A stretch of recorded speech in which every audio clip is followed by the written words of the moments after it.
Mga kaigsuonan ko ni Kristo, katawhan sa Dios, kanatong tanan nga ani akaron og sa atong mga kaigsuonan sa gawas sa nasod sa Pilipinas nga nagasimba karon pinaagi sa online streaming, kanatong tanan maayong buntag. O angay na po natong pasalamatan ng Ginoo nga gihatagan na po tag laing kahigayunan sa pagdayeg og pagsimba niya ug pagbalaan ni maong adlaw ang adlaw sa Domingo. Busa angayan nato siyang pasalamatan ato siyang hatagan sa masipang pakpak.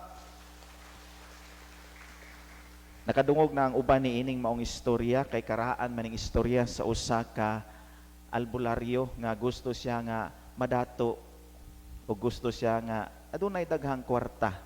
Mao nga nagbutang siya signage sa iyang balay.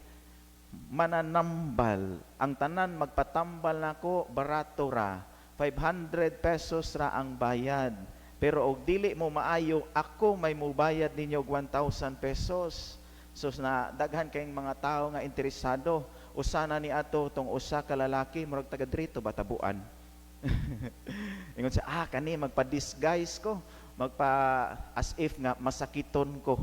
Mo tong nanuktok siya dito og nisod og ningonong magpatambal ko. Unsa may imong sakit undo?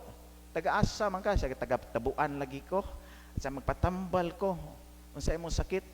Na ako'y diferensya sa akong panglasa, taste buds nga diin di nako makatarong og panglasa. Mo ni akong problema. Mo to as sige lang, huwata ko diha kay magkuha ko og lana gikan sa sikihor. Maayo lagi ka. Pag hatag sa lana o tuluan iyang kana bang dila pagtulo niingon siya, "Pweh, dili manilana, gasolina man ni." Asa, "Okay, naayo na ay mong panglasa. Bayad ka na kog 500 pesos." Alkansi tada. Hurot ang iyang 500. Sa di ko palkansi ani, mobalik gihapon ko kay ako ning kuhaon niyang 1,000 kay ningo man siya og di maayo mo hatag gyud siya 1,000. Pagkaugma nag-shade siya og nagkaho para dili sa ilhan nga siya gihapon. Og pag-abot niya dito siya, "Tay, magpatambal ko. Sa unsa man imong sakit undo? Sana na po ko'y problema sa sense of smelling kay di na ko makapanimot og klaro. Basig unsa kalami, unsa na klase so di na ko maka-identify. Kay tungod na ako'y problema sa akong panimot." Sige, magkuha ko og lana gikan sa sikihor. Pagtanong mo, magyapon ning lanaha ba? Nya iyang akong pahiran ang imong ilong. Sus pagpahid sa ilong, "Di manilana, baho maggasolina." Okay, naayo na po ang imong sense of smelling. Bayad na po ka og 500 sa hurot na yang 1,000. Mo to pagka ikatulong adlaw, kuha na po siya og wig. Nagpawig-wig siya, patiguang siya. Kaya ang problema na po niya, mata, pananawon. Huwag na yun siya nga, "Tay, magpatambal ko, tay." Siya nga, "No, di ayon sa problema ni mo." Siya na ako'y sakit sa pananaw, hanap-hanap na akong mata, di na ko ka klaro. Huwag na yun itong mananambal, surrender na ko, ana. Di na jug ko makatambal na imong mata, kay lisod kayo na tambalan. Muhatag na ko ni mo og 1,000. Sus ni kuot ang maong tambalan, pero 500 ang iyang gihatag. Paghatag sa 500, nakakita na po itong taga-tabuan. Ayun siya nga, "Di mani 1,000, 500 mani." Siya, "Naayo na imong pananaw." Bayad na po na ako 500. Itaw ko, bidyara na no. Mga igsuon, matag-usan na to, ganahan kita og kwarta. Matag-usan na to, ganahan kita nga madato. Mo na naninguha ta, naningkamo ta, buhato nato ang tanan aron kita madato. Mo nang sa panahon sa pandemya, kay tungod sa social media daghan ang nadato. Kay tungod nag-cellphone ra silang balay og naay wifi, ang uban nagluto-luto, nag-video-video lang, nya daghan ang mga viewers. So daghan ang naabni. Mo nang daghan ang gitawag nato mga content creators. Kay tungod daghang kwarta sa social media, bahalag cellphone ra nya imong presensya diha. Bisa magluto-luto ka diha, daghan nagmananaw, makakwarta na ta. Mo nang uban, dili na ganahan mo eskwela. Kay na may easy money sa social media, mag-vlog-vlog la ka diha, makakwarta na ka. Bisan gani nga mag-tiktok-tiktok lang ka diha, dami mang grrr. Ano yung mga anak ito, no? Pretty little baby. Nag-viral yung doha ka bata, daghan sila kwarta. So yung anak, no, daghan paagi, maningkamot kita nga makakwarta ta. Pero maigsoon nindot kay mga mensahe sa atong mga pagbasa karon, labi na sa atong ebanghelyo. Kay naghisgot kini sa usa ka bahandi. Nga ang tanang bahandi nato dinhi sa kalibutan dili ni ato kun dili gikan ni sa Ginoo. Mao na diri sa ebanghelyo gihilogway sa Dios pinaagi sa usa ka sambingay nga di ta angayan nga magpundo og daghan para sa tong kaugalingon. Kinahanglan nga ang sobra nato, ang uban mga pundo nato dili na naato para na sa atong isigataw nga nanginahanglan. Kasagaran nato kay daghan man ta og pundo, magsubra-sobra man, sinina, sapatos, sandal, bisan ang ubang matang magsubra-sobra. Pero mato pa sa Ginoo nga dili ni para nato ang mga sobra, para ni sa atong mga kaigsuonan nga nanginahanglan. Usahay magpatigbabaw ang gitawag natong pagkahakog. Mao na gihulagway dinhi sa mga pagbasa og sa ebanghelyo, hakog ug dahaw. By the way, unsa may kalainan sa hakog ug dahaw? Ang dahaw daghan na kag imuha, dili ka magpaambit og di ka manghatag, mao nang dahaw. Na kanang nana kay imuha daghan kay kang grasya ba niya, di ka manghatag, mao nay dahaw. Ang hakog unsay naa sa uban imong angkonon, mao nay hakog. Mo na diferensya ng hakog ug dahaw. Pero maigsoon, bisan pa man no, kung atong pamalandungan ang mga pagbasa karon, matag usa nato maigo gyud ta niini. Kay tungod nagpatigbabaw karon sa kalibutan ang pagkahakog ug pagkadahaw. Daghan nato karon siguro nga gusto mo angkon og daghang mga butang og daghang mga bahandi nga usahay mapakyas na kita sa paglantaw usab sa mga panginahanglan sa atong isigkatawo. Wa na gayta kahibaw unsay kahimtang sa atong silingan kay tungod sa kadako sa atong koral.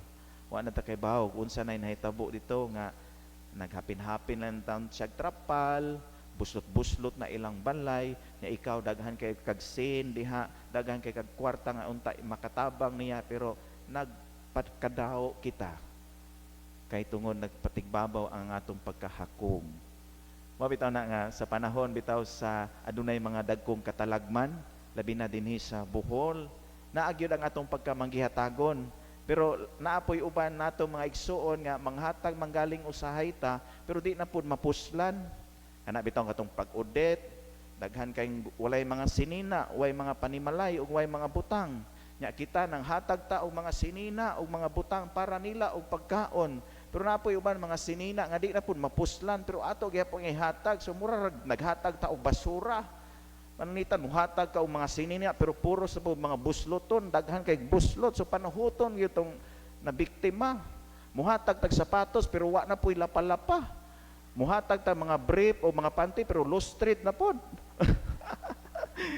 So nga na mga klasiha mga muhatag manggaling ta pero katong mapuslan pod og magamit.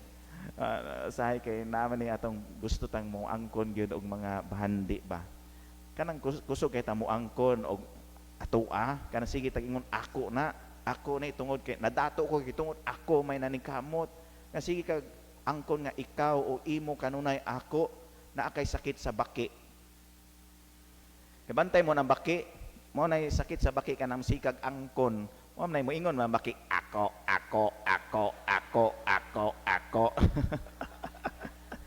Sakit sa baki. Pero kung gusto ka nga mutando kanunay, mahimo ka manggihatagon o musunod ka kanunay sa kabubuton sa Ginoo sa imong ginikanan o sa atong isigkatawo, na akay sakit sa baka.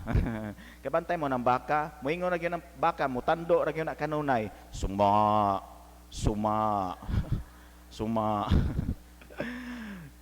Bitaw mga igsuon, kita gitudloan karon sa atong mga pagbasa, labi na sa atong ebanghelyo. Na ito yung mga kaigsuonan siguro nato nga tungod sa kahakog ug kadahaw nato, naningkamot nga maangkon ang mga katigayunan sa atong mga hinigugma. Na yung mga anak siguro kanato nga kusog kayo magsigig balik-balik sa ilang ginikanan kay gusto nila nga maangkon ang katigayunan sa ilang ginikanan. Mga bahandi sa ilang ginikanan kay kabaw silang ginikanan nila tiguwang ug masakiton na. Na yung mga anak siguro nga magsigig balik-balik silang ginikanan nga masakiton ug tiguwang kay aron pag-angkon sa mga katigayunan. Pero naglikay-likay sa pagbantay sa ilang ginikanan nga masakiton. Pait kayo. Nagsige balik-balik sa itong ginikanan kay gusto ta maangkon ang ilang bahandi o katikayunan. Pirmahin na ni, last will ni mo, ako ning yuta diri dapita. Pero sa panahon nga manginahanglan og bantay og alima og atiman ang atong ginikanan, maglikay-likay ta. Mao na nga karon ang tinuod nga bahandi mga igsuon, ang tinuod nga dato, ang tinuod nga bahandianon katong tao nga adunay kasing-kasing nga maluluyon ug manggihatagon, maotoy tinuod nga dato, maotoy tinuod nga bahandianon, maotoy tinuod nga anak ni Kristo. Ang tanan natong mga katigayunan wa tay ato dinhi, kining tanan mga papas, kining tanan mga hanaw lamang, kay kitang tanan lumalabay lamang. Mga matay ra magyuta. Unya kining atong mga bahandi karon di gyud nato ni mabitbit. Mao bitaw ingon sa usa ka pari, niingon siya, bisag unsa kadako sa imong balay pero inig kamatay imong bay perti ka gamay. Gamay ra man ang panteon. Bisan unsa kadaghan sa imong sakyanan pero inig kamatay usa ra imong sakyan. Unsa man na? Starex. Starex sa St. Peter. Mao na bisag unsa ka daghan imong yuta pero di ka matay, gamay ra gyud imong yuta. Matud pa sa usa ka pari. Kitang tanan lumalabay lamang ato ning ipaambit ang atong mga bahandi kung naantay matabang atong ikatabang kanila. Sa kultura sa last na nino, sa kultura sa mga Grego, nindot kaayo sa panahon sa ilang kasal. Kay every time nga magkasal sila kultura nga nindot kaayo. Kay kana bitaw ang iniguhuman og kasal, di ba, magtinusikay man silang duha. Kanang kiss the bride, ano, maghaw kanay ba, mag-kiss na sila diha sa altar. Pero sa Grego, before sila magtinusikay o maghaw kanay, na sila ihunghong sa matag usa. Muingon ang groom ngadto sa bride, iyang hunghungan, iyang ingnan nga, someday you will die. Abot ang panahon nga mamatay ra ka. Nya mo response na ito ang bride, moingon na iyang asawa, someday you will die too. Mamatay pug ka, puhon-puhon. O nya, pag human nila ingon ana, magtinusikay dayon sila. Maghagkanay dayon na sila. Ayun nagsuway ingnon ninyo bana inyo uli sa iyong balay, haraw ka matay. Ayaw pod.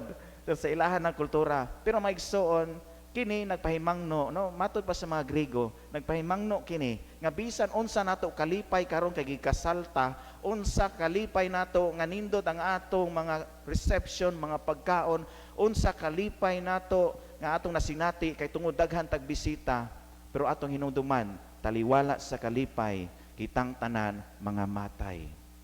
Mo na nga live your life to the full with happiness nga kinahanglan nga sa kanunay ang atong kasing-kasing mubati sa atong isig katao. Muna balikon ko, ang tinuod nga dato ug bahandianon katong tao nga adunay kasing-kasing nga maluluyon ug manggihatagon. Amen.